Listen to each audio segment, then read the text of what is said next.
बिस्मिल्लाहिर्रहमानिर्रहीम। तमाम हाज़रीन को अस्सलाम वालेकुम। आपको पता है यूजुअल जितने भी हम सेमिनार कंडक्ट करते हैं उसमें मेरे दो मेन सेंटेंसेस होते हैं कि हमें सबसे पहले अल्लाह का शुक्र अदा करना है जिसने हमें मौका दिया कि हम मिल के आपस में कुछ नॉलेज शेयर कर सकते। ये ज़रूरी नहीं होता कि जो स्पीकर हो वो सिर्फ सिखा रहा होता है, वो सीख भी रहा होता है साथ दूसरों से। तो मैंने शायद उतना पढ़ने से नहीं सीखा जितना पढ़ाने से और शेयरिंग करके मैंने सीख लिया। वापस आता हूँ जी मैं बैलेंस शीट की तरफ। जब मैं इसको बना रहा था तो ऑब्वियसली बीइंग एज पहला मेंबर ऑफ आई क्या बैलेंस शीट तो हम रोजाना ही बनाते हैं। पहले बीकॉम में भी पढ़ा, फिर पहले मैनुअल करते थे, फिर कंप्यूटर आ गया। सिस्टम ने तो सारी जो अकाउंटिंग साइकिल है उसको ही बीच में पॉज कर दिया। बंदे को पता नहीं चलता, एंट्री डालता है वो अकाउंट्स खुद ही बन जाते हैं, यानी वो डाटा एंट्री ऑपरेटर के पास सारा कुछ चला जाए। तो मेरी तमाम लोगों से रिक्वेस्ट होगी कि एक दफ़ा एक क्लाइंट का चाहे बेशक आप 50, 100, 10, 20 ट्रांजेक्शन लेके मैनुअल आपने अकाउंटिंग साइकिल जरूर कर ली, और वो आपको करके भी हम दिखाएंगे। उससे फिर आपको पता चल जाएगा कि अकाउंटिंग साइकिल जो है वो आगे चलती कैसे है, फिर आपको बड़ी आसानी पैदा हो जाएगी। पर मैंने इसको 7 पार्ट्स में डिवाइड किया जी।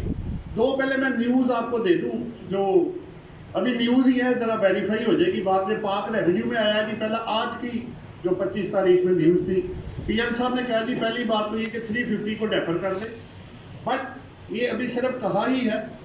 अब जब तक ये लीगली इन्फोर्स नहीं हो जाता इसकी कोई वैलिडिटी नहीं होगी, नंबर 1। नंबर 2, अभी आज ही मैं पढ़ के आया हूँ कि जो आप लाहौर टैक्स बार ने पीएम साहब को भी और आगे फाइनेंस डिपार्टमेंट को भी भेजा है, एफबीआर को भी लिखा है कि जो कमिश्नर इन द रेवेन्यू का फॉरम है, पहले तो प्रपोजल थी कि उसको खत्म ही कर दें। आज की जो अपडेट है एज पर न्यूज़ मैं कह रहा हूँ, न्यूज़ पेपर, उन्होंने कहा है इनकम टैक्स के कमिश्नर अपील सिर्फ 20 मिलियन तक का केस इनकम टैक्स का, सेल टैक्स का 10 मिलियन का और एफडी का 5 मिलियन तक का वो होल्ड करेंगे। ये सिर्फ न्यूज़ है, वेरीफाइबल, बाद में अगर ये लीगली इन्फोर्स हो जाता है तो बाद में आएगा। वो होल्ड करेंगे। ओवर एंड अबव जो केसेस होंगे वो डायरेक्टली ट्रिब्यूनल में जाएंगे और 6 महीने के अंदर फैसला आपके हाथ में आ जाएगा कि जनाब आप इन आउट है या जो भी मॉडिफिकेशन होनी है या सेट साइड होना है। तो ये एक दो तो आपके पास न्यूज़ है जो अभी तक एज सच लॉ का हिस्सा नहीं बना। अब मैं आता हूँ वापस 350, जैसे उन्होंने पहले प्रेसिडेंट साहब ने कहा और सेक्रेटरी साहब ने कहा कि ये मैं भी यही सोच के आया था कि 350 की हद तक बैलेंस शीट नहीं है। ये ऑब्वियसली पहले आपको अकाउंट्स बनाने हैं, रिटर्न फाइल करनी है और उसी को ही आपने अटैच कर देना है। अभी मैंने कोई 6-7 अप्रैल को, आपको याद होगा टैब जो है ना जो ऑनलाइन था वो 30 दिन के अंदर तो वहाँ था ही नहीं, वो वहाँ था ही नहीं। तो फिर हमने मैनुअली सारी बैलेंस शीट जो है ना रिस्पेक्टिव जो उनके जोन थे वहाँ पे फाइल कर दी, तो बनी हुई थी सारी बातें हमारे पास। फिर बाद में आपको पता है एसआरओ आ गया, उसके मुताबिक फिर उन्होंने डेट का ये छोड़ दे आप 30 जो जून से पहले वाले हैं। ऑब्वियसली हमने 23 वाली जो थी वो फाइल की। अभी एक तीसरा जो एक्सप्लेनेशन वाला सर्कुलर 4 है जो अभी व्हाट्सएप पे प्रवेल कर रहा है, अभी उसकी भी लीगलिटी होना बाकी है। उसके मुताबिक अभी उन्होंने जो उसके मुताबिक है जो न्यूज़ है कि जो डेट है वो इसमें मैंने इंकॉर्पोरेट कर दिया है। वो मैं आपको दिखाता हूँ कि उन्होंने क्या कहा। आसान कर दिया उन्होंने कहा जी जो 30 जून 23 से पहले रजिस्टर्ड है वो 30 जून 23 की बैलेंस शीट दे दें, जो बाद में हुए हैं वो बाद वाले दे दें, और अगर इनमें कोई आप चेंज करेंगे मॉडिफिकेशन करेंगे तो वो थ्रू आप जो मॉडिफिकेशन आपकी रजिस्ट्रेशन है उसमें जाके एक नई बैलेंस शीट आप उसमें फाइल कर सकते हैं। लेकिन ये सिर्फ न्यूज़पेपर की हद तक है, जब तक इसका एफबीआर के पोर्टल पे नहीं आ जाता। क्योंकि एक दफ़ा मैं एक पॉइंट दे के वापस पे आ जाऊँगा। एक दफ़ा ये हुआ था कि फाइनेंस बिल जब आया तो मैंने सारे उसके वो बनाए नोट्स, जब सारे बना के मैंने उसको डिलीवर, अभी मैंने किसी को दिए कि जी वो आगे डिलीवर करें, तो एकदम से पता लगा 2 घंटे बाद 3 घंटे बाद कि ये जो फाइनेंस बिल है ये ओरिजिनल नहीं है, ये किसी ने ऐसे ही अपलोड कर दिया डरावने वैसे। बाद में जब FBR के पोर्टल पे वेरीफाई किया गया तो उसमें 4 अमेंडमेंट्स जो थी वो ऐसी फेक थी जबकि वो एक्चुअली एग्जिस्ट नहीं करती थी। इसलिए सुनी सुनाई बात पे तो बिल्कुल ही नहीं अमल करना चाहिए जब तक कि वो लॉ का हिस्सा ना बन जाए, सीधी बात है। अब आ जाते हैं वापस, जब मैं इसको बना रहा था तो मैंने इसको 7 हिस्सों में डिवाइड किया और ये मैंने कर दिया, इसके ऊपर ना फार्मूले लगे हुए हैं। जब फाइल आपके पास आएगी आप इस पर क्लिक करेंगे तो आप जैसे काउंटिंग साइकिल है इसको करो भी क्लिक, ये आपको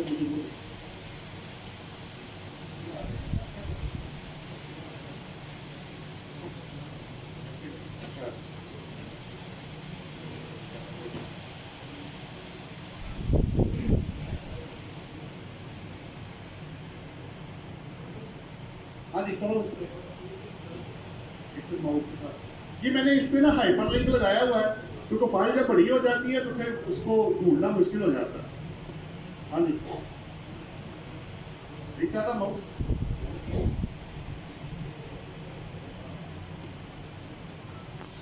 आगे इसको क्लिक करो, ये अच्छा आप ऊपर भी क्लिक करके दिखाओ काउंटिंग साइकिल के ऊपर, ये वापस आ जाए। अब आ जाओ वापस हो जाए, ये सब के साथ ऐसे ही। तो 7 पॉइंट्स हैं, 1 बाय 1 करके मैं आपको, अब मैं वर्ड बाय वर्ड तो आपको नहीं पढ़ाऊंगा, इतना टाइम तो है नहीं, बस ओवरव्यू में आपको दे देता हूँ, बाद में आप क्वेश्चन कर लीजिए। ये बीइंग एज ए अकाउंटेंट मैंने सोचा कि आपके सामने अकाउंटिंग साइकिल क्या होती है, सिंपल कर देता हूँ मैं। देखें, आज से पहले और आज और बाद आने वाले वक्त में, देखिए डॉक्यूमेंटेशन के बगैर आप आगे नहीं जा सकते। चाहे आप SRO ले लें, FED ले लें, इनकम टैक्स ले लें, सेल टैक्स ले लें, SCCP की बात कर लें, किसी की भी बात, बैंक की बात कर लें, मैनेजमेंट की बात कर लें, अब डॉक्यूमेंटेशन के बगैर काम नहीं चलेगा। Simple is this. अब आप घूम के जिधर से मर्जी आ जाए तो डॉक्यूमेंटेशन तो लाजमी है। अच्छा, आप डॉक्यूमेंटेशन अब शुरू कहाँ से करते हैं? या पहला देखेंगे रिकॉर्डिंग है, क्लासीफाइंग है और समराइजिंग है। साथ में ये चार्ट मैंने बना दिया। अगर आप चार्ट देखते हैं तो आप सबसे पहले डॉक्यूमेंट्स आपके पास क्या जी, इनवॉइस है, बिल है, वाउचर है, वो आपके पास आएगा। There are 3 types of voucher, cash voucher, bank voucher and journal voucher. जितनी कैश का रिसीट और पेमेंट है वो कैश वाउचर में होता है, जितने बैंक के थ्रू रिसीट और पेमेंट है वो बैंक वाउचर में चला जाता है, और जिनमें कैश और बैंक नहीं होता उसको हम जनरल वाउचर कहते हैं। प्रैक्टिकल लाइफ में उसको जनरल वाउचर हम बना देते हैं। अब आप सारे मिलकर अगर सोचें, कोई भी ट्रांजैक्शन आप सोचेंगे वो इन 3 ट्रांजैक्शन से बाहर नहीं जा सकता, पॉसिबल नहीं है उसके लिए। सो टाइप्स ऑफ वाउचर मैंने आपके साथ शेयर किए, बाद में इसको डिटेल में आपके साथ फर्दर चीजें भी शेयर की जाएगी। हम ट्रांजैक्शन से शुरू हुए, वो सेल है, परचेज है, वो प्रॉफिट, वो आपका एक्सपेंसिव है, वो लायबिलिटी है, कुछ भी है, उसकी डबल एंट्री आपको पास करनी पड़ेगी। और सबसे पहले आएगा सपोर्टिंग डॉक्यूमेंट। सपोर्टिंग डॉक्यूमेंट मैं आसान कर देता हूँ। अगर आप इनकम की बात करेंगे तो मैं कहूँगा भाई सैलरी इनकम है, सैलरी सर्टिफिकेट लाओ और बैंक स्टेटमेंट। आप कहेंगे रेंटल इनकम है, मैं कहूँगा भाई रेंट एग्रीमेंट दिखाओ और बैंक स्टेटमेंट दिखाओ। अगर कैश है तो कैश, चेक है तो चेक। सपोर्टिंग डॉक्यूमेंट हर के साथ लगा हुआ है, सिर्फ बैलेंस शीट के साथ नहीं है। तीसरे हेड में चलते हैं, कैपिटल गेन में अगर आप आ जाते हैं तो मैं कहूँगा भाई आपने ये एसेट खरीदा कब, उसका परचेज का एग्रीमेंट मुझे दे दे, या गाड़ी है तो रजिस्ट्रेशन का डॉक्यूमेंट दे दे, बेचा आपने जब तो उसके सेल का मुझे डॉक्यूमेंट दे दे और जो भी एग्रीमेंट उसका। चल आगे चल, कोई गेन या लॉस हुआ है वो बता। फिर आ गया बिजनेस इनकम। बिजनेस में क्या, जितनी आप ट्रांजेक्शन करेंगे, कोई भी, आप कहते हैं सेल, मैं कहूँगा सेल की इनवॉइसेज लाओगे विद बैंक स्टेटमेंट। आप कहेंगे परचेज, मैं कहूँगा परचेज की इनवॉइसेज और बैंक स्टेटमेंट लेकर आओ। बिल है तो बिल लाओ, इनवॉइसेज। चल आगे चल, एक्सपेंसिव है, मैं कहूँगा लो भाई बिजली के बिल है, बिजली के बिल दिखाओ। टेलीफोन की गैस है, सैलरी है, सैलरी की शीटें लेकर आओ। इसमें नाम, डेजिग्नेशन, अमाउंट, सब चीजें लिख, सपोर्टिंग डॉक्यूमेंट की बात कर रहा हूँ। और आखिरी है इनकम फ्रॉम अदर सोर्सेज। तो जो भी आपका डिविडेंड है, प्रॉफिट एंड डेट है, जो भी आपके पास आ रहा है, या फाइनल हिसाब में प्राइस बॉन्ड है और भी चीजें हैं, तो उसका भी आप सपोर्टिंग डॉक्यूमेंट मुझे ला के देंगे। उसके बगैर तो आप आगे नहीं जा सकते। और अगर मैं सपोर्टिंग डॉक्यूमेंट मिस कर देता हूं, ये भी एक पॉइंट। अच्छा जी मेरे पास नहीं है तो क्या होगा? तो 174 सेक्शन इनकम टैक्स का ये कहता है कि वो एक्सपेंडिचर डॉक्यूमेंट्स डेफिशिएंट होने की वजह से या ना होने की वजह से या कच्चा वाउचर होने की वजह से वो एक्सपेंसेस डिसअलाउ हो सकते हैं।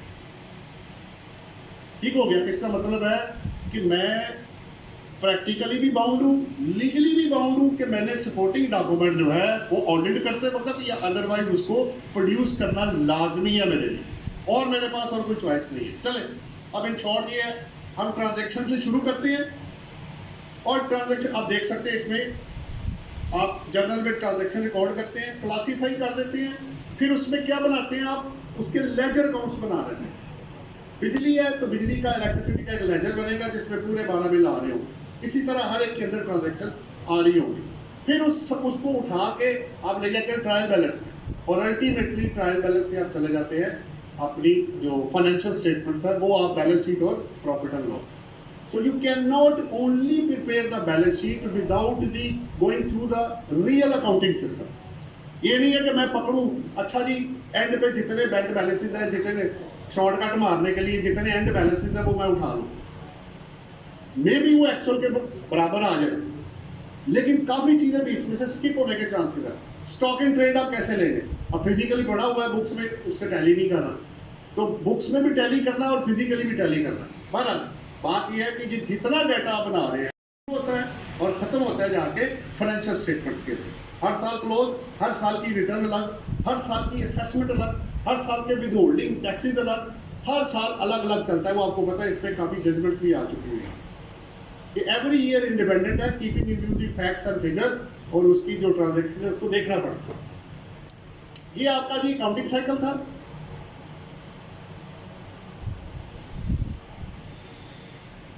दूसरा है जी, इसको मिनिमाइज करके दूसरे, tax payer nature of business and legal status. जब भी आप किसी भी क्लाइंट के, चाहे वो इंडिविजुअल है, एओबी कंपनी लिस्टेड है, पब्लिक है, अनलिस्टेड है कंपनी, कोई भी है, सबसे पहला क्वेश्चन ये होगा कि इसका नेचर ऑफ बिजनेस क्या है। दूसरा क्या होगा? नेक्स्ट पेज पे आओ, अगला पेज। फिर आपको पता चलेगा कि मैंने बनाना क्या। अगर वो मैन्युफैक्चरर है तो एक मैन्युफैक्चरिंग अकाउंट बनेगा, दूसरा ट्रेडिंग अकाउंट इसमें होगा फॉर ट्रेडर एंड मैन्युफैक्चरर, फिर profit and loss account.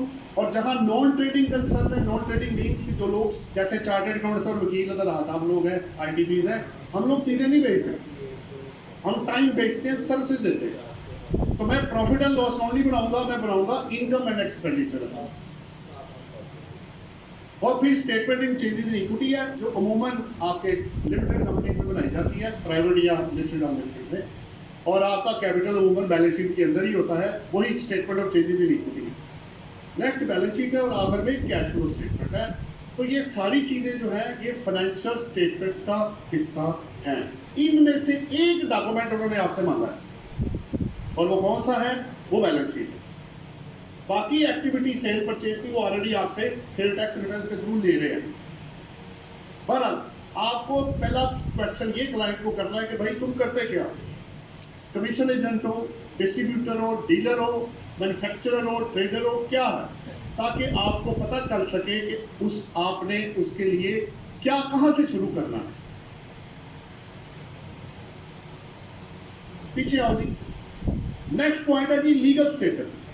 Legal status बड़ा इंपॉर्टेंट है जी। ये मैंने कहीं से कॉपी नहीं किया, मैं पहले बता दूं, खुद ही मैंने अपना सेल्फ मेड है, जो मुझे समझ आया कि जो आपकी सीट पे बैठ के मुझे पता होना चाहिए, मैंने कोशिश की इसके अंदर तमाम चीज़ें डालूं। फिर भी कुछ रह जाएगा तो क्वेश्चन आंसर में वो कर लेंगे, क्योंकि मेरा मानना ये है कि नॉलेज कभी पूरा नहीं होता। आप समंदर की तरह है एक नॉलेज, आप जितना पानी निकालेंगे उससे ज़्यादा अंदर आ जाएगा, तो ये कभी मुकम्मल नहीं होता। बहरहाल जो मुझे अच्छा लगा वो मैंने इसके अंदर आसान लफ्जों में करके डालने की कोशिश की। अब लीगल स्टेटस मुझे क्यों भाई इफेक्ट कर रहा, उसकी वजह यह है कि अगर आप कंपनी की डेफिनेशन में चलें तो कंपनी को ऑडिटेड अकाउंट फाइल करना लाजमी है, चाहे वो सिंगल मेंबर है, चाहे वो 2 मेंबर है, ज़्यादा है, पब्लिक है, लिस्टेड है, अनलिस्टेड है। एक और चीज़ मैं आपको बताता चलूँ कि आई कैप ने क्या किया कि आहिस्ता आहिस्ता अभी यूडीआई नंबर जो है वो ऑनलाइन अब इशू कर रहे हैं। अब कोई भी auditor UDI number, universal designated उनका आइडेंटिफिकेशन नंबर है, जो कि ऑनलाइन वेरीफाइबल है, जो बैंक के पास भी जाएगा, एससीसीपी के पास भी होगा, टैक्स डिपार्टमेंट के पास भी उसको वो वेरीफाई कर सकते हैं कि ये जो बैलेंस शीट आई है ये जेन्युइन है कि फेक है। तो विदाउट यूडीएएन नंबर के अब बैलेंस शीट ऑडिटर इशू नहीं कर सकता। मिलेगी नहीं आपको, मिल गई तो समझे वो जेन्युइन नहीं है, वो फेक होगी, वो जेन्युइन नहीं होगी। ठीक है, ये मेरा पॉइंट एक लीगल पॉइंट है, एक जो पिछले साल से 1-2 साल हो गए उन्होंने ऐड किया हो। तो कंपनी के लिए तो भाई ऑडिटेड अकाउंट्स चाहिए। अगर एससीसीपी आपको कोई रिलैक्स कर देता है कि इतने कैपिटल तक ना करवाएं, तो इनकम टैक्स लॉ नहीं आपको छोड़ेगा। उसके रूल्स में और सेक्शंस को मिला के जब आप पढ़ेंगे कि वो क्लियरली ये कहता है कि आपने ऑडिटेड अकाउंट जो है कंपनी की केस में और विद रिकंसिलिएशन ऑफ अकाउंटिंग और टैक्स प्रॉफिट के फाइल करने हैं। 2 पॉइंट दी। तीसरा एक और मैं बना सोच कुछ हो रहा था, ये भी मेरे सामने आ गया। एक ना नया सब सेक्शन ऐड हुआ था 111(4) है, वो आपको बताना बहुत जरूरी है। उसकी वजह ये है, अगर आपका केस फाइनल टैक्स रिजीम में फॉलो करता है, मसलन मेरा क्लाइंट सॉफ्टवेयर एक्सपोर्ट करना, आपको पता है कि इस वक्त अगर आप आईटी लेवल में उसकी रिक्वायरमेंट पूरी करते हैं तो 0.25% आपने पे करना है और वो फाइनल डिस्चार्ज है। और आपको ये भी पता है कि जितने एफटीआर वाले केसेस हैं सॉफ्टवेयर एक्सपोर्ट वाले, कहीं एक्सपेंसिव होते हैं। कुछ लोग घर में बैठ के ऑनलाइन काम कर रहे हैं, वो कहते हैं जी करोड़ रुपया रिसीट हुई, खर्चा क्या, कुछ भी नहीं जनाब, इंटरनेट का बिल, ये मेरा पड़ा हुआ कुर्सी टेबल, ये सेट है और ये मैंने पे किया, 1 करोड़ का प्रॉफिट आ गया, मेरा खर्चा ही कोई नहीं है। तो उस सूरत में क्या होगा कि आपकी जो, अगर आपकी इनकम इम्प्यूटेबल इनकम जो टैक्स या वर्क में करेंगे, वो अगर आपकी अकाउंटिंग इनकम से ज्यादा हो जाती है तो आपको ऑडिटेड अकाउंट्स बनाना इंडिविजुअल और एओपी की केस में भी लाजमी है। 111(4) है, मैंने नीचे में उसको प्रोड्यूस कर दिया है। सो अगर आप अकाउंटिंग में फर्ज कर, मैं एज्यूम कर ले तो मेरा अकाउंटिंग प्रॉफिट आ गया, जैसे अभी मैंने बताया 1 करोड़ के केस 10 लाख के खर्चे हो गए, 90 लाख का प्रॉफिट आ गया। मेरा एक्चुअल प्रॉफिट 90 लाख रुपए है। इम्प्यूटेबल इनकम जब मैंने 1 करोड़ पे कैलकुलेट की, वो फर्ज करें वो आ गई 15 लाख रुपए। अब इम्प्यूटेबल 15 लाख है, एक्चुअली मेरा 90 लाख है। अब आपको इस केस में इंडिविजुअल और एओपी के केस में भी ऑडिटेड अकाउंट 111(4) की रिक्वायरमेंट पूरी करने के लिए with income tax department and with cell tax department दोनों को ही आपको ऑडिटेड अकाउंट देने पड़ेंगे, क्योंकि उधर अगर ऑडिटेड है तो इधर अनऑडिटेड तो नहीं मैं दे सकता। जो बैलेंस शीट उधर गई है वही इधर जाएगी। तो ये एक नया है, इसमें मैंने ऐड कर दिया है, क्योंकि पहले भी वो था, मैंने उसको अटैच कर दिया। पर आगे चलते हैं, ये आपके भी 2 पॉइंट। तीसरा जी, कंटेंट्स पहले ही आपसे हो चुका है, बैलेंस शीट वाला वो मैंने कर लिया आपसे। फिर आ गया जी इसके अंदर, इससे पहले कि मैं इसमें आऊं, मैं आपको एक और चीज दिखाना चाह रहा हूं, और वो मैं दिखाना चाह रहा हूं इसका जो फॉर्मेट है ना, जो बेसिकली अपलोड हुआ है ऑनलाइन, उस पर थोड़ी सी बात कर लें। और वो आपको मिलेगा जी प्रैक्टिकल एग्जांपल वाले, थोड़ा नीचे आना पड़ेगा भी आप, ऑनलाइन फाइलिंग वाला जो आखिरी पॉइंट खान कर लो और आगे जाओ, और और और और और एक और बस इधर।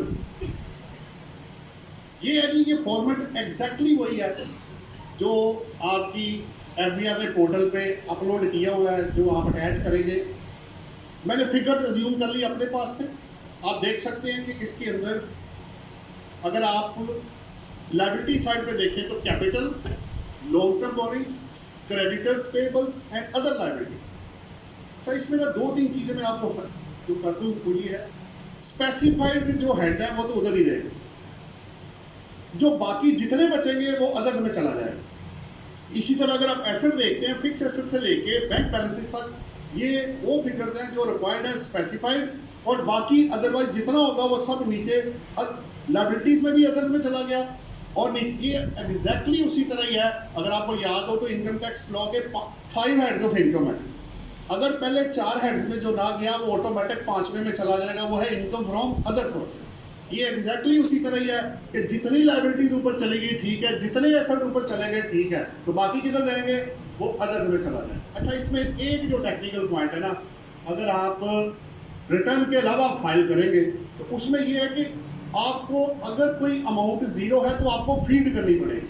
अगर आप जीरो नहीं लिखेंगे सिस्टम आपको आगे नहीं जाने देगा। उसने डिक्लेरेशन आपसे ले लेनी है, आप डिक्लेयर करें कि ये जीरो है, क्योंकि कल को आप कह सकते हैं जनाब मैं भूल गया था, ये तो मैंने फिल ही नहीं किया। तो जब जीरो कर देंगे तो डिक्लेरेशन ये एग्जैक्टली वही फार्मूला है जो रिटर्न के अंदर बैलेंस शीट के अंदर भी लगा हुआ है कि आपको तमाम जो हेड्स है उसको फीड करना पड़ेगा और उसको टैली करना पड़ेगा। अच्छा, अब तरीका इसका जी थोड़ा ऊपर, इससे ऊपर आओ 2 पेज नीचे नीचे उधर उधर यहाँ पर। अब तरीके क्या है मेरे पास, 2 तरीके उन्होंने बताए हैं।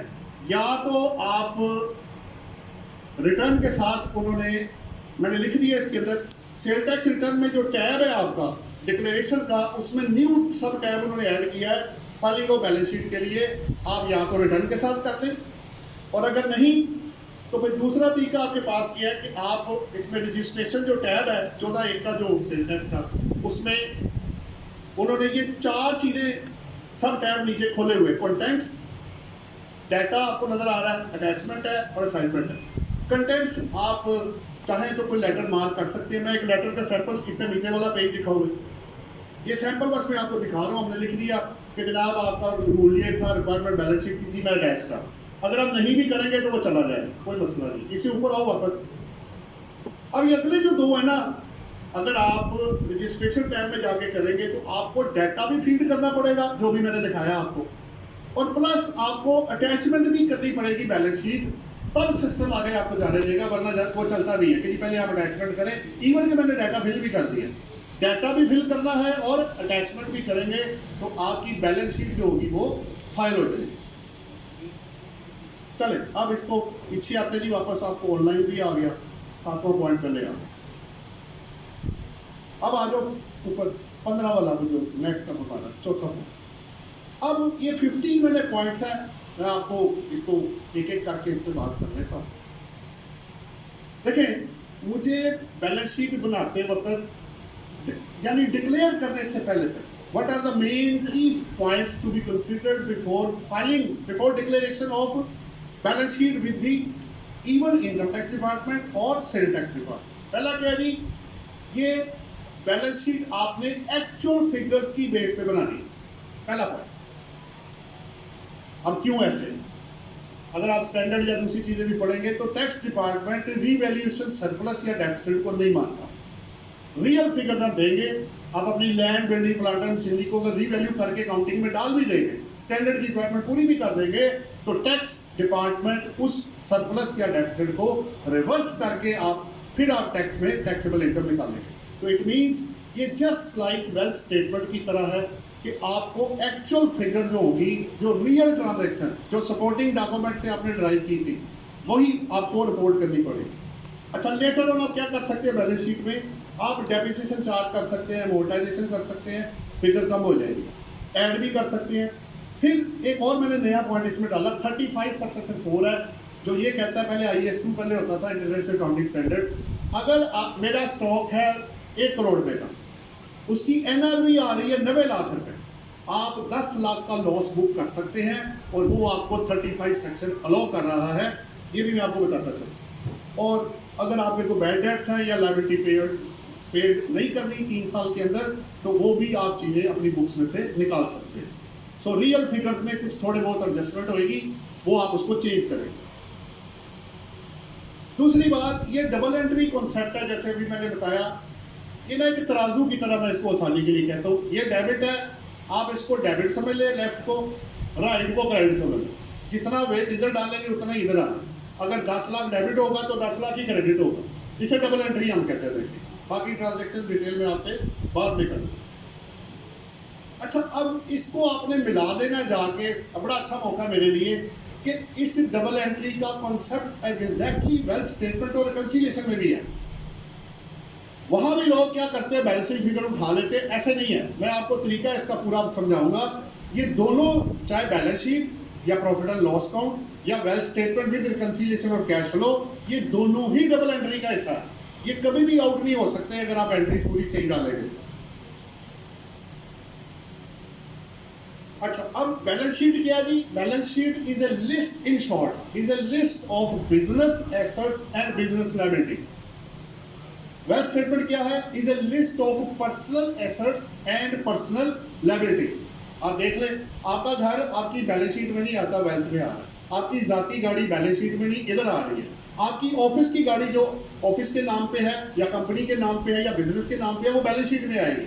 तो दोनों को अलग अलग आपने रखना है। एक लाइन मैंने आपको ड्रॉ कर दी है, जाती चीजें आपकी जाएंगी वेल्थ स्टेटमेंट में। अच्छा, अब जो कैपिटल आपके लिए रिसीवेबल है बिजनेस से, वो बैलेंस शीट में पेबल आ रहा है।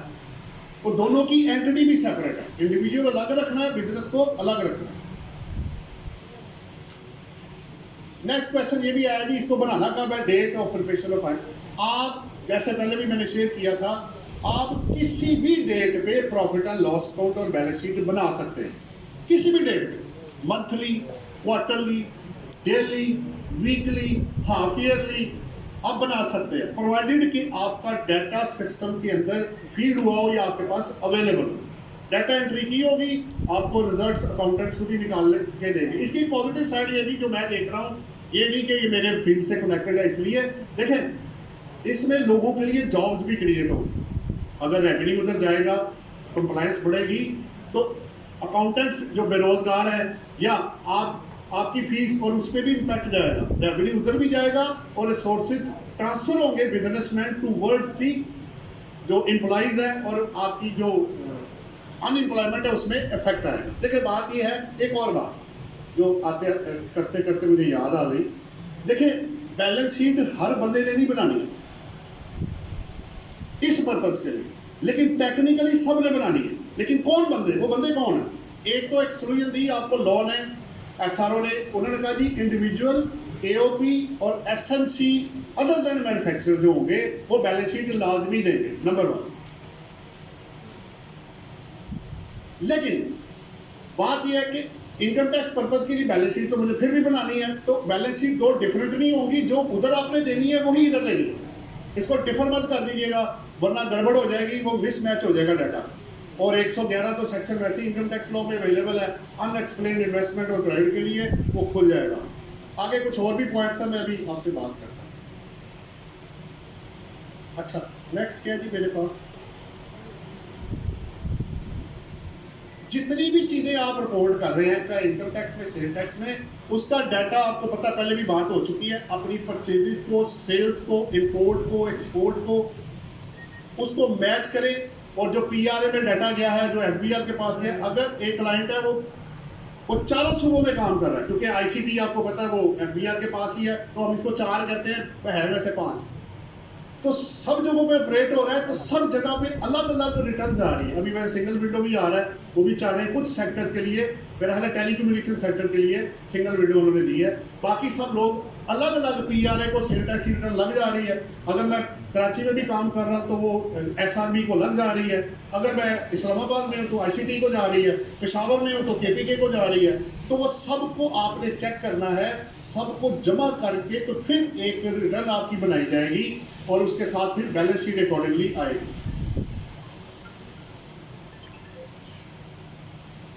फिर इसके बाद जितने बैंक हैं उन सबको आप चेक कर लें, बैंक की तमाम एंट्रीज, इस पर पहले बात हो चुकी है। IRIS सिस्टम में आपको पता है, और जो साथ MIS है वहां पे आपको पता है 4-5 चीजें आप ऑनलाइन ही आ रही है। आपकी प्रॉपर्टीज, आपके नाम पे गाड़ियां, bank account, profit on date, अभी भी तमाम बैंक ऑनलाइन नहीं है। मैं बिल्कुल बड़ा क्लियर हूँ, क्योंकि मेरे पास काफ़ी क्लाइंट्स का जब डाटा आया, उसको जब मैच किया गया तो कहीं कहीं 1-2 बैंक वहाँ आ ही नहीं रहे, जबकि मेरे पास फिजिकली आ रहे हैं। सो फिजिकल डाटा भी ले और ऑनलाइन को भी वेरीफाई करें। ये ना हो कि पता लगे जनाब आपने बीच में से गाड़ियाँ और प्रॉपर्टी स्किप कर दी, तो 122 का सीधा नोटिस बनता है जब कंसीलमेंट होगी, वो आपको पता है 111 के साथ। प्रॉफिट एंड लॉस आप फॉर द पीरियड का बनाते हैं और बैलेंस शीट एक डेट पे आप बनाई जाती है, इसलिए उसके साथ एजेंट लिखा जाता है और प्रॉफिट एंड लॉस के साथ आप फॉर द पीरियड आप लिखते हैं। अच्छा, बैलेंस शीट में एक और इंपॉर्टेंट चीज, नंबर 8 पॉइंट, बैलेंस शीट के जितने बैलेंसेज होते हैं पिछले साल के, वो अगले साल के ओपनिंग बन जाते हैं। जिस तरह आप वेल्थ स्टेटमेंट को कैरी फॉरवर्ड करते हैं, बैलेंस शीट को भी आपने कैरी फॉरवर्ड करना है। ये जस्ट इंफॉर्मेशन पर्पज के लिए। नेक्स्ट करना,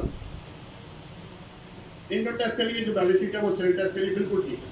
फिर आगे जी, ये उस दिन डिबेट भी हो रही थी हमारी पिछले सेशन में कि स्टॉक जो आएगा, जो बैलेंस शीट में होगा, जो अकाउंटिंग और इनकम टैक्स के मुताबिक बनाया गया है, वो सेल टैक्स के एनेक्शन एफ के साथ मैच नहीं करेगा। उसकी मैं रेलिवेंट जजमेंट इसमें मैंने कोड कर दी है।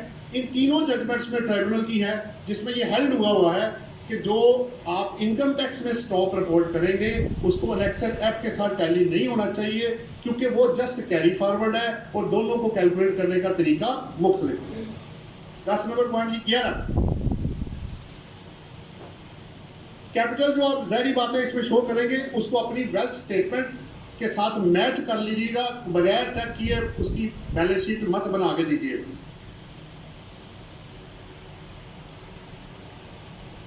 डेप्रिसिएशन आपको पता है वो चार्ज की जाती है, वो इतना इंपॉर्टेंट नहीं है, फॉर्मेट है जी, मैं आगे दिखाता हूँ आपको।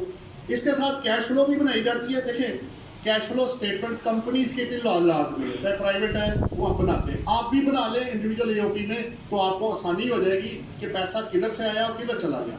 3 मेन एक्टिविटीज होती है कैश फ्लो की, ऑपरेटिंग एक्टिविटीज, फाइनेंसिंग और इन्वेस्टिंग एक्टिविटीज। इसको आसान कर देता हूँ। ओपनिंग कैश था मेरे पास 1 लाख रुपए, रिसीव्ड और हुआ मेरे पास 3 लाख रुपए, खर्च हो गया मेरा 6 लाख रुपए और बैलेंस बच गया मेरे पास जो भी होगा। इस तरह इसको cash flow statement basically presentable form में करते हैं।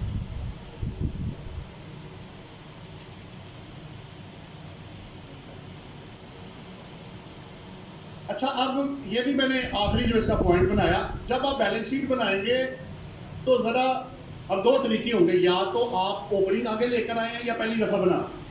अब चाहे ओपनिंग है या पहली दफा है, आप एसेट्स को वेरीफाई जरूर कर लीजिएगा, क्योंकि वजह यह है 122 सेक्शन में आपको पता है 6 ईयर की पावर जो अवेलेबल है वो री ओपनिंग की लोकल एसेट्स के लिए आपको पता है 6 ईयर है, और फॉरेन एसेट्स के लिए अनलिमिटेड पावर है, वो आपको पता है। सो अपने एसेट्स जो बैक डेट्स में परचेज हुए हैं उनके सोर्सेज और जो पैसा कहाँ से आया है उसको जरा कवर कर लीजिएगा। फिर ये एक और भी मेरे पास जजमेंट है सुप्रीम कोर्ट की, अगर कोई शख्स ओपनिंग बैलेंसेस को क्लैरिफाई नहीं करता कि ये कहां से आया है, तो सुप्रीम कोर्ट की जजमेंट के मुताबिक उसकी एडिशन करंट ईयर में हो सकती है और उस बंदे को टैक्स लग जाएगा, और उस जजमेंट में टैक्स उस बंदे को लग गया हुआ है। सो ओपनिंग बैलेंस ये मतलब नहीं है चूंकि जी ये तो पिछले साल का तो इसको छोड़ दे, आप इस तरह नहीं है। आप अपनी चीजों को कवर कर लीजिएगा, खाली करंट को ना देखें, जो पीछे से बैलेंसेज आ रहे हैं चाहे वेल्थ में चाहे बैलेंस शीट में, उसको कवर कर लें। अच्छा जी, ये भी पूरा हो गया। नेक्स्ट है जी एसआरओ से रिलेटेड जो पॉइंट्स हैं, नंबर 5 पॉइंट आ गया, 7 पहले ही हो गया, 2 रह गए हैं, उसके बाद मैं इसको मैं आपसे ज्यादा टाइम ना हूँ। अच्छा जी, सबसे पहला क्वेश्चन ये है, ये भी देखिए 3 क्वेश्चन के बगैर आप किसी भी लॉ को नहीं समझ सकते। ये बैलेंस शीट कौन फाइल करेगा, कब फाइल करेगा और कैसे फाइल करेगा, और ऑब्वियसली कौन नहीं फाइल करेगा। ये 4 मेन क्वेश्चन हैं। नंबर 1, कौन फाइल करेगा? नीचे मैंने वो आपको पता है वैसे पहले, individual AOP, SMC other than manufacturing. अब सवाल ये है, एक बंदा नील की रिटर्न फाइल कर रहा है, बिजनेस तो वो कर कोई नहीं रहा, अब क्या होगा? मुझे बैलेंस शीट फिर भी देनी पड़ेगी। अगर आप बिजनेस करेंगे तो बैलेंस शीट बनेगी, अगर आप बिजनेस नहीं कर रहे, मसलन मेरी सैलरी इनकम है, रेंटल इनकम है, इनकम फॉर प्रॉपर्टी जिसे आप कहते हैं, या कैपिटल गेन है या अदर सोर्सेज है, बट बिजनेस इनकम नहीं है, तो फिर मुझे बैलेंस शीट बनाने की जरूरत नहीं है। ये सिर्फ उन लोगों के लिए है जिसकी बिजनेस इनकम होगी या वो बंदा एफबीआर के साथ सेल टैक्स में रजिस्टर्ड होगा, अदर देन मैन्युफैक्चरर, क्योंकि वो ऑलरेडी बना रहे हैं, इसलिए उन्होंने इसमें से निकाल। इसका ये मतलब नहीं है कि वो हमेशा के लिए एग्जेम्प्ट हो गए हैं, वो ऑलरेडी बना रहे हैं, इसलिए उनको एक्सक्लूजन दी गई है। अच्छा, अब तो सर्कुलर मैंने आपको पहले कहा था, ये मेरा जो दूसरा पॉइंट आ रहा है, ये अभी सिर्फ न्यूज़पेपर में है, न्यूज़पेपर नहीं है मेरे पास, एक सर्कुलर एक्सप्लेनेशन का आया, तो अभी तक एफबीआर के पोर्टल पे ये नहीं आया, और ये डेट्स आपके सामने है जो उन्होंने बीच में मेंशन की है, लेकिन इस पॉइंट को आपने अभी न्यूज़ ही लेना है जब तक कि ये वेरीफाई ना हो जाए। पहला क्या है जी, वो लोग जो 30 जून 23 से पहले रजिस्टर्ड है, वो 30 जून 23 की बैलेंस शीट फाइल करें उस डेट की, क्योंकि सवाल था ना किस डेट की बैलेंस शीट। दूसरा सवाल क्या है कि जो लोग 30 जून के बाद होंगे वो जो जिस डेट पे करना चाहे बाद की वो कर सकते हैं। और अगर बाद में अगर आप चेंज करना चाहें तो तीसरा पॉइंट ये है, तो मॉडिफिकेशन करनी है तो वो लेटेस्ट बैलेंस शीट अपनी देख सकते हैं। देखिए प्रिंसिपली मुझे अगर मैं भूल जाऊं कि ये नहीं भी है तो मुझे ये चेक करना है कि मेरा 5 टाइम्स किधर पूरा हो रहा है फिलहाल। अगर वो 23 में पूरा हो गया तो ठीक है, काफ़ी है। लेकिन अगर आप कैपिटल और इंट्रोड्यूस करवा देते हैं, प्रॉफिट और आ जाता है और कैपिटल इंट्रोड्यूस कर देते हैं, तो उस सूरत में फिर लेटेस्ट जो बैलेंस शीट होगी वो ज़्यादा बेहतर होगी। लेकिन वो लेटेस्ट जो आप फाइल करेंगे ना, उसको सेल टैक्स और बाकी डाटा टैली करके दीजिएगा, क्योंकि बाद में उन्होंने उसी को पकड़ लेना है तो भाई ये आपने कैपिटल इसके अंदर डाला था, ये सेल डाली थी, ये कहाँ से आई थी, तो उसको भी वेरीफाई करके देना है। अनवेरीफाइबल डाटा मत दीजिएगा।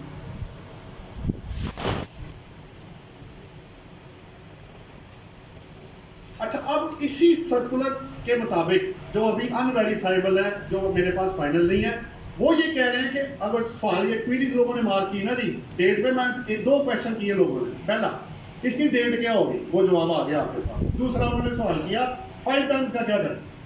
अब एक बंदे का अगर 5 टाइम्स से ज्यादा सेल है फिर क्या होगा, तो उन्होंने कहा जी जो अनवेरीफाइबल न्यूज है एज पर न्यूज, उन्होंने ये ऑप्शन ये दिया है कि आप लेके जाएं रेलिवेंट कमिश्नर के पास और उन्हें बताएं कि आपने क्रेडिट परचेज की हुई है या आपने बैंक से फाइनेंस लेके किया हुआ है।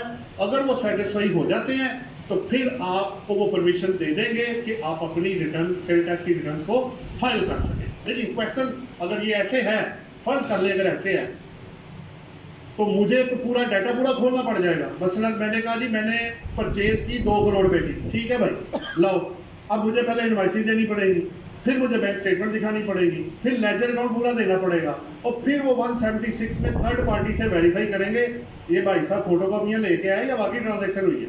फिर उसने डिक्लेयर किया कि नहीं किया, वो वापस उधर ही आ जाएगा। जिसने सेल की होगी, इसलिए आपको पता है एनेक्सर सीन वो देगा तो तभी आपका एनेक्सर ए के अंदर आ रहा है। तो ये इतना आसान नहीं होगा अगर ये इसी बेस पे इम्प्लीमेंट होता है। लेकिन बहरहाल पहले से सहूलत मिल जाएगी अगर ये अलो हो जाता है इस तरह। ये 5 चौथा हो चुका है पहले ही। अच्छा, एक और सवाल, अगर मैं ये मान लूं कि अभी 5 टाइम उसी तरह ही है तो याद होगा आपको जब गाड़ियों और प्रॉपर्टियों पे लिमिटेशन लग गई थी कि जो एटीएल में नहीं होगा वो गाड़ी और प्रॉपर्टी नहीं खरीद सकता। ये याद होगा आपको, लिमिटेशन लगी थी। फिर बड़ा शोर पड़ा, फिर उन्होंने कहा जनाब आप ऐसे करें डबल रेट पे कर दें तो हम आपको गाड़ी अलाउ कर देते हैं। उस वक्त भी ये क्वेश्चन रेज हुआ था जो मैं अभी रेज कर रहा हूँ, क्या ये 5 टाइम जो लिमिटेशन है क्या ये reasonable restriction under the law है कि नहीं है। इस पर भी लड़ाई होगी क्योंकि कॉन्स्टिट्यूशन में आपका देख रहा था मुख्तलिफ जो उसके आर्टिकल्स है 15-16 ऑनवर्ड जितने मैंने देखे, मैंने पोर्टल पे जाके उसको डाउनलोड किया और अंदर जाके मैंने लिखा वर्ड रीजनेबल जो रिस्ट्रिक्शंस है, तो मुझे काफ़ी चीज़ें अंदर से नज़र आ गई। वहाँ लिखा हुआ है कि एक बंदा सेल परचेज मूव करना है पाकिस्तान में, कोई ट्रांजेक्शन करनी है, लीगल है, वो कर सकता है subject to reasonable restrictions imposed under the law.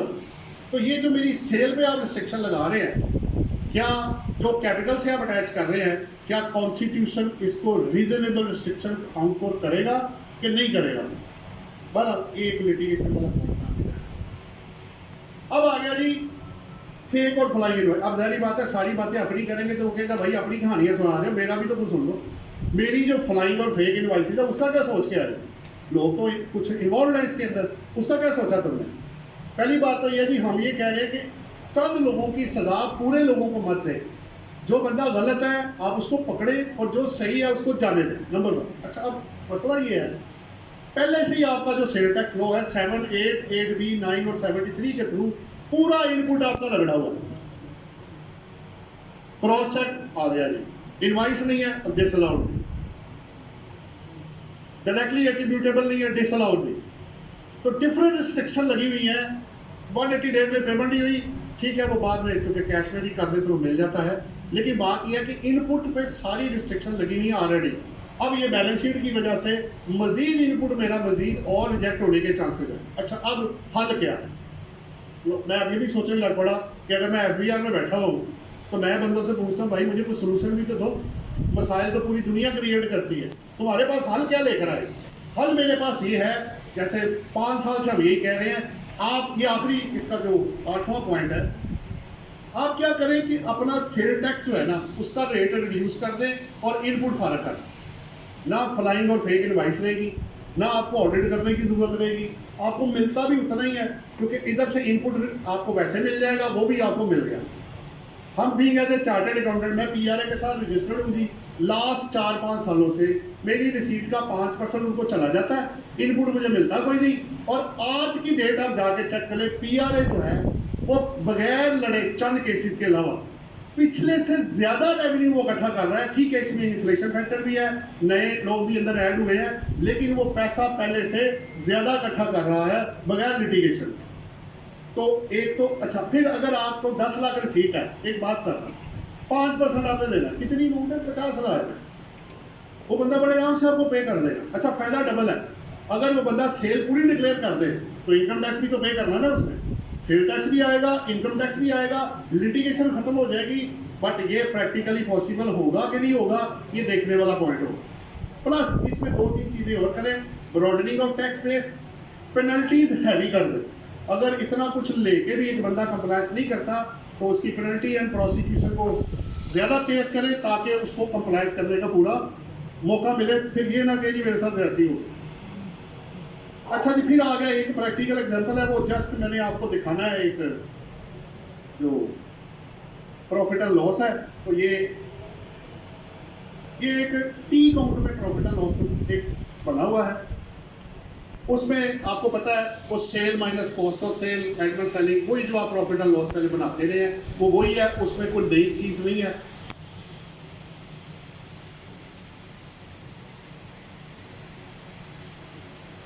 आखिरी है जी बैलेंस शीट। ये वही बैलेंस शीट है जो मैंने आगे आपको दिखाई थी। यहां से फिगर उठा के मैंने उधर फीड कर दी थी। डेबिट क्रेडिट आप देखेंगे बैलेंस शीट टैली है, टोटल इसका मिलना चाहिए। ये फॉर्मेट स्टेटमेंट फॉर्म है, ये मैंने आपको पहले करा दिए।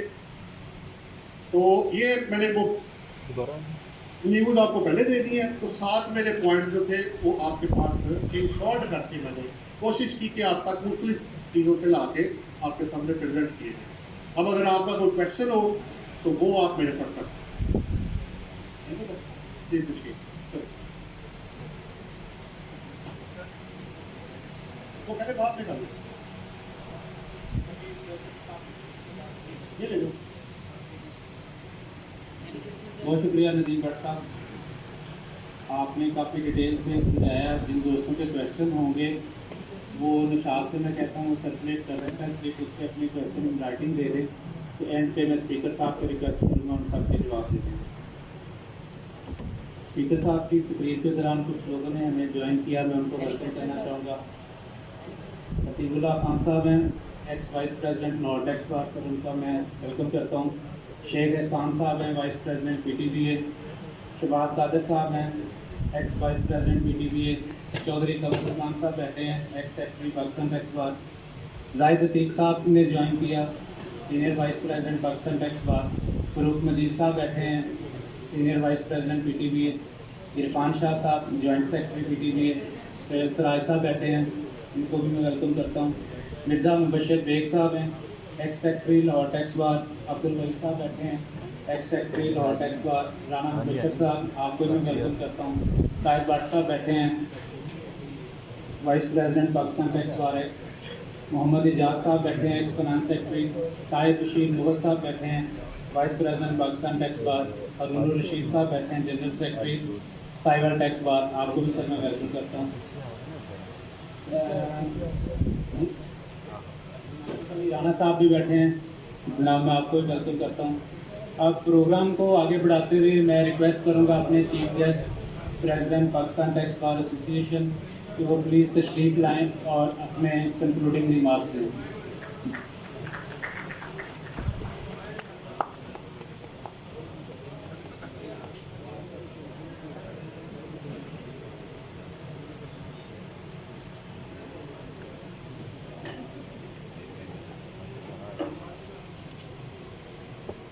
बिस्मिल्लाहिर्रहमानिर्रहीम। बहुत शुक्रिया। कुछ ऐसे कॉमन भी है कि वैसे मैंने थोड़ा बहुत देखा है इसको। एक तो ये आ रहा है, एक मैं स्किप भी कर गया, सर ने अच्छा हो गया मुझे वेरीफाई कर दिया। मैंने इसलिए वो इनकॉर्पोरेट इसके अंदर कर दिया था जो सर्कुलर 4 है। ताकि अगर उसकी वैलिडिटी हो जाती है तो हमें ज़रा आसानी हो जाए। तो वो पहले एक पॉइंट उसमें रह गया था, वो एक क्वेश्चन से मेरा क्लियर हो गया, आ गया। वो ये है कि उन्होंने उसमें क्लियर कर दिया कि अब आपको मंथली बैलेंस शीट फाइल करने की ज़रूरत नहीं है। जहाँ आपको लगेगा कि आपका कैपिटल इंक्रीज कर गया है, सिंपल सी बात है, मुझे कैपिटल कौन सा चाहिए होगा, ज़्यादा वाला। सिंपल सी बात है, अगर पहले 10 लाख था, अब मेरा प्रॉफिट ऐड हो गया, ड्राइंग्स कम हुई हैं, लेकिन ये भी पॉइंट है कि अगर लॉस हुआ तो कम भी हो जाएगा, तो ये भी का पॉइंट नोट करने वाला है। तो आप कैपिटल को अगर बेस बनाना चाहते हैं तो आपको मंथली फाइल करने की जरूरत नहीं है, लेकिन अगर वो बढ़ गया है प्रॉफिट की वजह से इंट्रोड्यूस, तो किसी ने ये भी किया, कैसे बढ़ेगा अच्छा, कैपिटल में एक और बड़ी इंपॉर्टेंट थी, इंडिविजुअल और एओपी में आपका प्रॉफिट भी ऐड होगा, लॉस लेस होगा, फर्दर जो कैपिटल इंट्रोड्यूस करवाएंगे वो आप डाल सकते हैं। अगर आपको लगे कि आपका कैपिटल कम है, आप अपनी वेल्थ में से मजीद कैपिटल ला के डाल दें। एक और भी तरीका मेरे पास इसको बढ़ाने का, लीगल, ये नहीं कि कोई ऐसा फ्लाइंग वाला कोई एंट्री डालने लगे। आपको अगर पैसा चाहिए, अगर बैंक नहीं देता या क्रेडिट परचेज नहीं है, वाकई कैश चाहिए आपको, तो आप एक काम करें, अपने दोस्त फैमिली किसी से लोन ले लें, क्रॉस चेक, उसको डालना अपने वेल्थ स्टेटमेंट में, और वहां से आपने कैपिटल इंट्रोड्यूस करवाना है बिजनेस के अंदर, तो आपका कैपिटल बढ़ जाएगा। डायरेक्ट उसमें मत डालिएगा, क्योंकि लोन अगर आ गया तो वो कैपिटल में नहीं जाएगा, वो बैलेंस शीट में लायबिलिटी स्टैंड कर जाएगा, वो नहीं ऐड होगा कैपिटल के अंदर।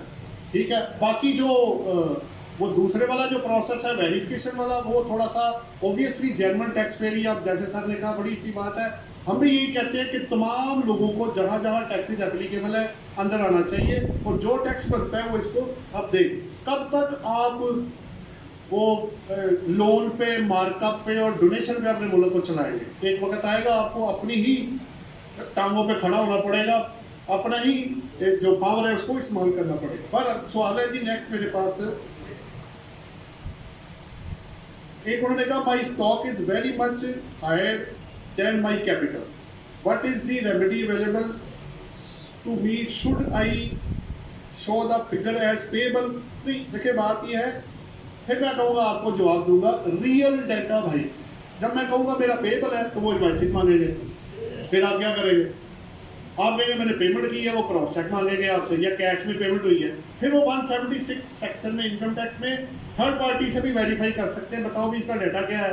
तो खुदारा भाई अब बात ये है, मैं भी अब एक चीज़ बताऊँ, 10 साल 15 साल पहले जब मैंने भी प्रैक्टिस शुरू की थी, तो लोग हमारा मजाक उड़ाते थे कि यार वो तो देता कुछ नहीं, तुम हमें अपनी फीस खड़ी करने के लिए ऐसे की जा रहे हो, ना एफबीआई ने कोई नोटिस दिया, ना कोई सवाल पूछा, वो आराम से बैठा हुआ है, तुम अपनी फीस के लिए हमें परेशान कर रहे हो। आज वो 15 साल बाद वक्त आया कि जब रियल डाटे की इंपॉर्टेंस सामने आई, तो भाई रियल डाटे पे वापस आ जाए, ख्वाबों की दुनिया से भाई बाहर आ जाओ, आँख खोलो, पाकिस्तान के अंदर अब स्टेशन आ गया, आपका काम करना पड़ेगा अब सबको मिलके। बहुत हो गया भाई अब फ्लाइंग और फेक इनवॉइसेस का, जो भी है, मैं किसी को ब्लेम नहीं करना चाहता। आगे चलता हूँ, नेक्स्ट क्वेश्चन क्या है, टाइम चूंकि शॉर्ट है। नेक्स्ट वो कह रहे हैं जी balance sheet should be filed yearly और मंथली, वो आपको बता दिया मैंने, एनुअल भी कर सकते हैं आप, किस डेट में बनाएंगे उस डेट तक ही होगी। और वो कह रहे हैं टैक्स लॉ या आईएफ, जो देखिए आईएफआरएस या tax law, income tax law ये नहीं कहता कि आप एक्चुअल फिगर से हट के कुछ और बना के दे दें, नहीं भाई, जो मैंने आपको बना के दिया ये निचोड़ है, ये रियल फिगर ही आपको रिपोर्ट करनी पड़ेगी। आप वो आईएफआरएस तो सिर्फ अकाउंटिंग स्टैंडर्ड और रिपोर्टिंग रिक्वायरमेंट है, वो तो कुछ भी नहीं है, बेसिकली तो रियल डाटा आपके पास है। तीसरा उन्होंने सवाल किया है period of prepare and balance sheet monthly, वो दे दिया जवाब। नेक्स्ट क्या जी, सेल टैक्स, अगर कोई सेल टैक्स रिटर्न नील की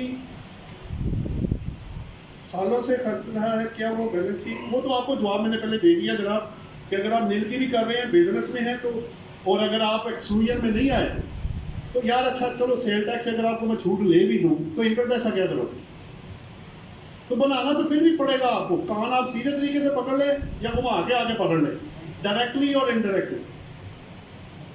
ये क्या जी, for zero rated supplies in Pakistan we tax input we claim refund मांगते होंगे, and as real input tax if no sale tax liability है, व्हाई द, नहीं वो देखें, अगर आप सेल टैक्स में रजिस्टर्ड है, चाहे आप जीरो रेटेड में है, एग्जेम्प्ट सप्लाई में है, टैक्सेबल सप्लाई में है, अगर आप पे ये लॉ अप्लाई हो रहा है अदर देन मैन्युफैक्चरर के, क्योंकि वो ऑलरेडी लोग कर रहे हैं पूरा, तो ये आप वो अगर आपको वक्ती तौर का सहारा को मिल भी गया तो इन द लॉन्गर रन आप इसको नहीं चला पाएंगे। नेक्स्ट क्या जी, the tax payer under sale tax for to be liable subsequent balance sheet. देखिए बिजनेस में सीधी सी बात है, मैंने आपको इसका जवाब दे दिया हुआ है। बिजनेस है तो आप देखिए, एक और भी सवाल है, एक बंदा बिजनेस कर रहा है पर वो रजिस्टर्ड नहीं है, but he is required to be registered. फिर वही 3(1)(a) वाला सवाल कि जी फर्दर सेल टैक्स जो है वो कब चार्ज किया जाता है, नॉन एटीएल और एक पर्सन को रिक्वायर्ड टू बी रजिस्टर्ड है पर वो रजिस्टर्ड नहीं होता तो पड़ जाता है उसको भी। अगर आपको रिक्वायर देखें, एक बंदा है 10 साल तक वो काम करता रहा, ना इनकम टैक्स में है ना सेल टैक्स में, तो क्या आप टैक्स डिपार्टमेंट घर चला जाए? वो बैठता देखता रहे कि आप क्या कर रहे हैं उसके साथ, उसने धज्जियां उड़ा दी हैं, पैसा भी कमा गया, सब कुछ कर गया, और आप अभी ये देख रहे हैं यार ये इसको रजिस्टर्ड होना चाहिए कि नहीं होना चाहिए। वो भाई वो पैसा लेके चला गया, अभी आप रजिस्ट्रेशन को पढ़ के बैठे हुए हैं। सो कहीं कहीं फेवर भी है, बिल्कुल ठीक है, लेकिन उसी चीज को इस्तेमाल करें जो रियल में आएगा, अदरवाइज ना करें। How we can increase capital, वो मैंने आपको बता दिया, प्रॉफिट या वो इंडक्ट करें capital. You have mentioned that assets and personal nature. देखिए सिंपल सी बात है, पर्सनल एसेट्स आपके वेल्थ में चले जाएंगे और बिजनेस एसेट्स आपके आ जाएंगे बैलेंस शीट। इसमें तो दूसरा कोई राय है नहीं। और अगर आप पोर्टल पे जाके चेक करें तो वेल्थ स्टेटमेंट का एनेक्सर अलग है और बैलेंस शीट वाला एनेक्सर आपका सेपरेट है।